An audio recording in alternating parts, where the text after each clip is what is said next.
This is the last video, and it is about coloring the Laplacians. So we are going to talk about some connections between graph colorings and the spectra of the operators that we have seen in the previous sections. So we start again with a historical note, this time about graph coloring. The history of graph coloring started in 1852 when the South African mathematician and botanist Francis Guthrie formulated the four-color problem. And his brother supported him by sharing his work with Augustus de Morgan, of whom he was a student at the time, and de Morgan immediately showed his interest for the problem. Then, on October 23, in that year, de Morgan presented the conjecture in a letter to Hamilton, in which he wrote, "The more I think of it, the more evident it seems." But Hamilton replied, "I am not likely to attempt your quaternion of color very soon." And this is gold. But de Morgan didn't give up, and he tried to get other mathematicians interested in the conjecture. And in this way, it eventually became one of the most famous open problems in graph theory and more generally in mathematics for more than a century. And after several failed attempts in solving the problem, the conjecture was actually proved to be true in 1976 by Appel and Haken with the first major computer-assisted proof in history. So now we know that the four-color theorem is true. And despite the huge importance of this result, quoting Tutte, the four-color theorem is the tip of the iceberg, the thin end of the wedge, and the first cuckoo of spring. So, in fact, the study of the classical vertex coloring number has been shown to be interesting also in other areas, including spectral theory, as we will see now, and also other notions of coloring numbers have been introduced and largely studied. So now we see some connections between the coloring number chi and the graph normalized Laplacian. We fix again a connected graph and we let lambda n be the largest eigenvalue of the normalized Laplacian. And it is well known that the coloring number is equal to 2 if and only if the graph is bipartite, while the coloring number is equal to n minus 1 if and only if the graph is complete. Similarly, we have seen that lambda n is equal to 2 if and only if the graph is bipartite, while lambda n is equal to n over n minus 1 if and only if the graph is complete. So it's interesting to note that in both these cases, lambda n can be written as chi over chi minus 1. And so it's natural to ask what happens in the general case and whether we can generalize this. And this is the answer. It was proved by actually several people.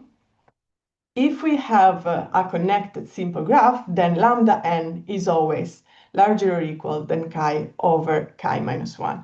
And I also worked on it recently with my PhD student, as this is the main bound that connects the eigenvalues of the normalized Laplacian with the coloring number, but there are also several other similar results in our paper, but also in other papers, including the ones I just cited here.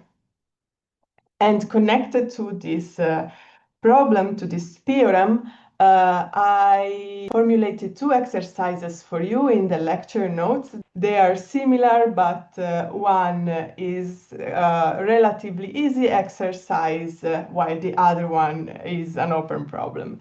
So the easier version is find a family of graphs satisfying equality, of course, which is not one of the examples that we just mentioned. So a family of graphs that is not bipartite or complete. And then the open problem is to determine all connected finite graphs satisfying equality.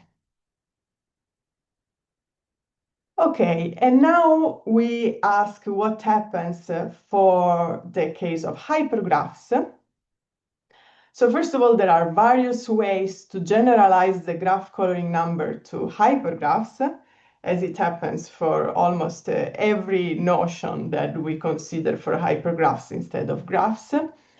And here we consider the coloring number chi that was defined by Erdos and Angnal in 1966 as the minimal number of colors that is needed for coloring the vertices in a way that if two vertices are contained in a shared edge, then they receive different colors.